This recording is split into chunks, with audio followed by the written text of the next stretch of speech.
All right, Mr. Justin. What's good? Want to tell me a little bit more about what's going on here today?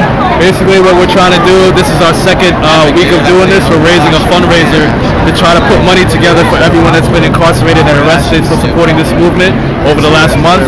So far there's been about, I think, between 1,100 and 1,200 people that have been arrested in connection with supporting the movement, either through sit-ins, actions, marches, protesting in the street. The NYPD has locked everybody up. So essentially what we're trying to do to show our solidarity and to help keep the movement self-sustaining is to put money together to put towards their legal defense so that they don't have to rely on the city appointing them attorneys and lawyers. They can go out and get their own proper legal representation. So that's pretty much what the goal of these concerts is, to raise money to do that. That's what's up. That's what's up. Now I was speaking with your partner over there about what I thought was been lacking a little bit in the movement out here is a voice from hip-hop. Like a lot of different groups have been stepping up and, you know, taking part in it, but hip-hop has kind of been a little bit quiet in that front. Is that part of the reason why you thought about bringing hip-hop down here? Yeah, well, I think there's also been a lack of people from the black and brown communities that have been out here. You know, we have more reason, I feel like, than anybody to be complaining about the economic situation, but not enough of us are willing to voice it and bring ourselves out here to have a platform to say something about it. So I feel like hip-hop speaks for the street, it speaks for that community, and by bringing that out here, it does show that we do care, we are paying attention to what's going on. It is our responsibility to try to push everything forward the same way that this whole movement's been doing. There has been hip-hop artists that have been coming out. Immortal Technique was here. I believe Akir was here.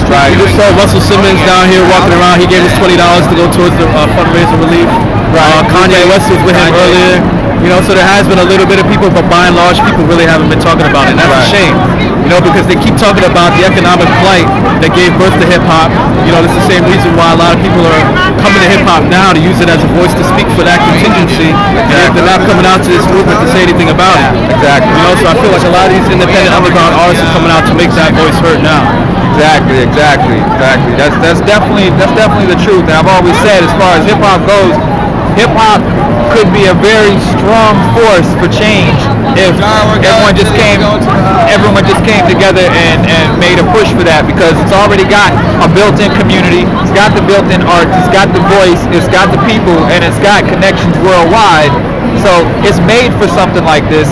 It's made to help out. So it's good to get hip-hop out here.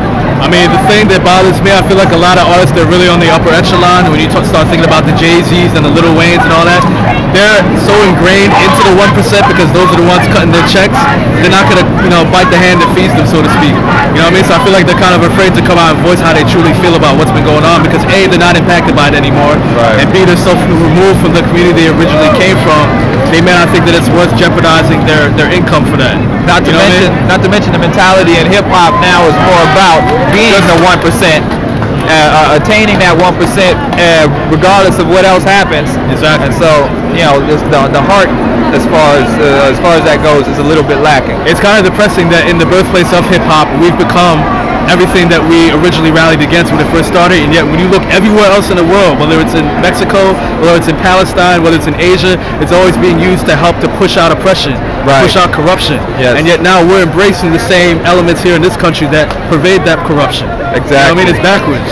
Exactly. You know what I mean? But I feel like this has been extremely important in getting the voice out that hip-hop is still for the community. Definitely. You know, at least in New York City, I don't know about abroad, but at least in New York City, that feeling is still here. And we're trying to help perpetuate that. That's what's up. That's what's up.